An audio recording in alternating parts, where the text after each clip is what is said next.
It feels like someone's wringing me out. Every time I breathe, it's like oh, Lord, it hurts. You don't understand. Shut up! Respira.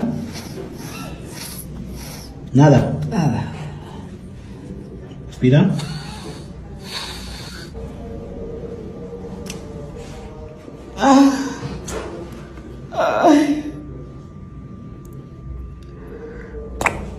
Wow, doctor.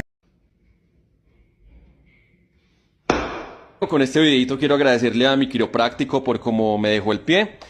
Muchas gracias, Doc. De verdad que me siento increíble. Se lo recomiendo. Ahí les voy a dejar las redes sociales para que lo sigan. Sí, ya duermo.